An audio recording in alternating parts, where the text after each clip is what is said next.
नमस्कार,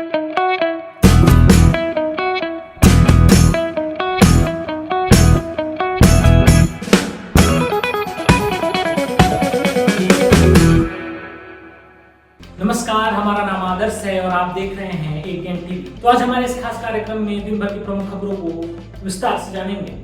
Pakistan army chief Asim Munir को promote करके फील्ड मार्शल बना दिया गया है। जियो न्यूज के मुताबिक प्रधानमंत्री शहबाज शरीफ की कैबिनेट ने आज मंगलवार को यह फैसला लिया। मुनीर का यह प्रमोशन भारत के खिलाफ ऑपरेशन बुनियान मासूस के दौरान आर्मी को लीड करने की वजह से लिया गया है। पाकिस्तान ने आसिम मुनीर से पहले 1959 में सैन्य तानाशाह आयूब खान ने खुद को फील्ड मार्शल घोषित किया था। फील्ड मार्शल पाकिस्तान सेना में सर्वोच्च रैंक है जो एक 5 स्टार रैंक मानी जाती है।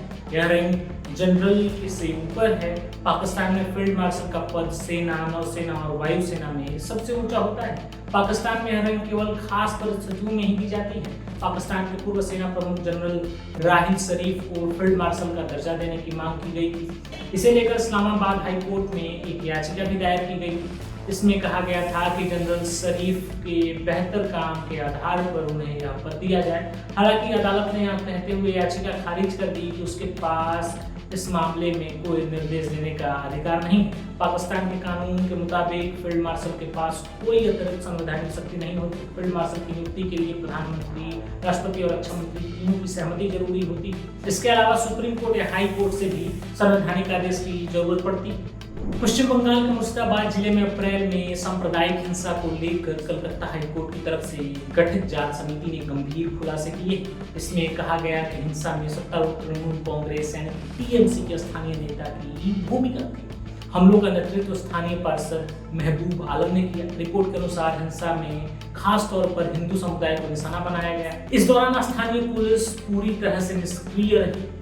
पीड़ितों ने कई बार पुलिस को कॉल किया लेकिन कोई मदद नहीं पहुंची। दरअसल 17 अप्रैल को हाईकोर्ट ने 3 सदस्यीय समिति का गठन किया था। इसमें राष्ट्रीय मानवाधिकार आयोग, पश्चिम बंगाल मानवाधिकार आयोग और राज्य सेवा प्राधिकरण के एक सदस्य शामिल थे। पश्चिम बंगाल में 11 और 12 अप्रैल को नए वक्फ बोर्ड कानून के खिलाफ विरोध प्रदर्शन के दौरान भीड़ तीव्र हो गई थी।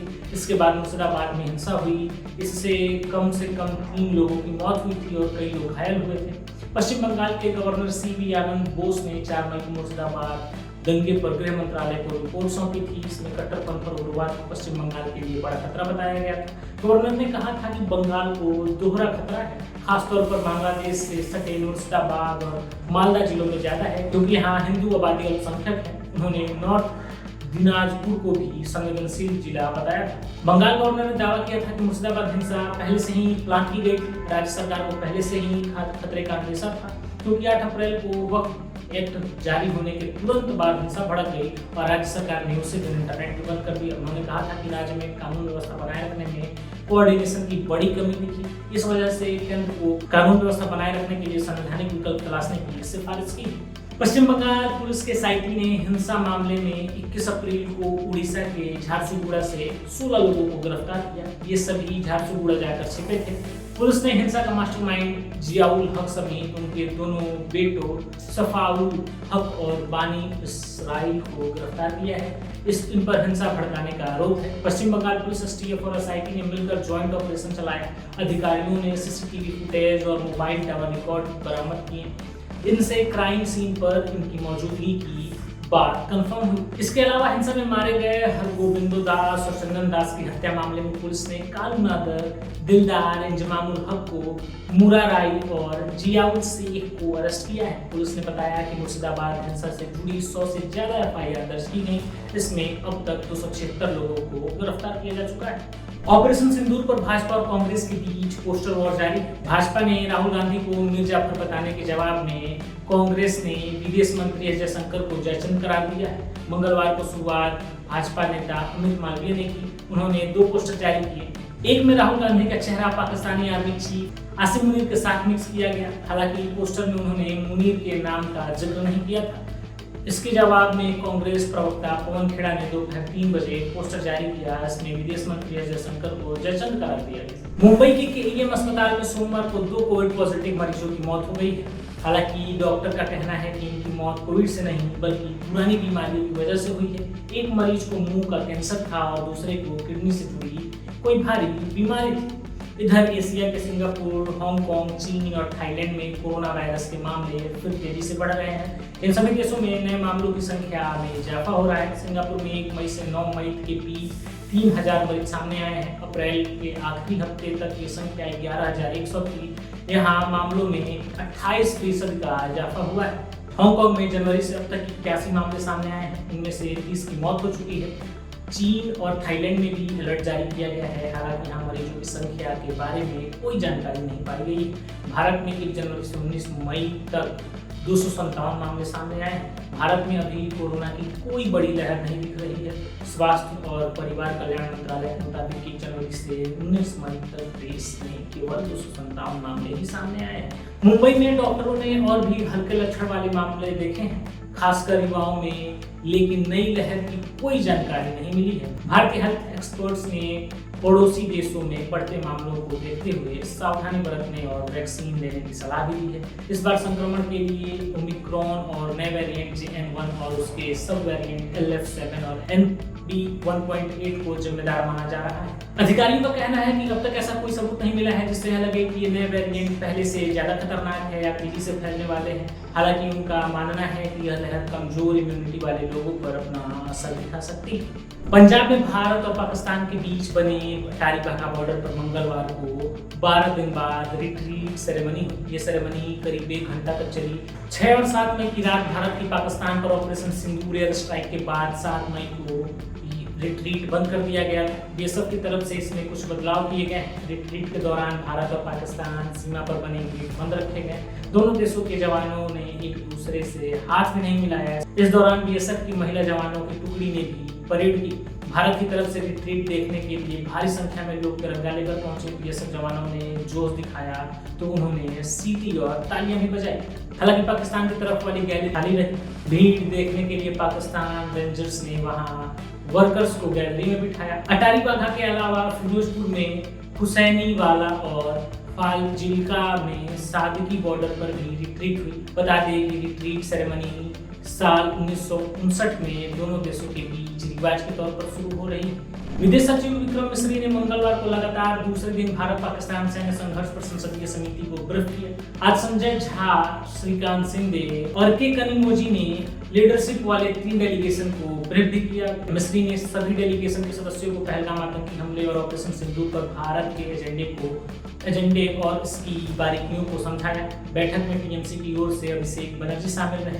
अभिषेक संजय झा के डेलीगेशन में शामिल हैं जो जापान, दक्षिण कोरिया, मलेशिया, इंडोनेशिया और सिंगापुर जाएगा। दरअसल अभिषेक को टीएमसी सांसद यूसुफ पठान की जगह डेलीगेशन में जोड़ा गया है। सरकार की पहले जारी लिस्ट में यूसुफ पठान का नाम था, लेकिन टीएमसी चीफ ममता बनर्जी ने पार्टी से पूछे बिना पठान को शामिल करने पर नाराजगी जाहिर की थी। इसके बाद केंद्रीय संसदीय कार्य मंत्री किरण रिजिजू ने ममता से बात की थी और फिर अभिषेक का नाम फाइनल हुआ था।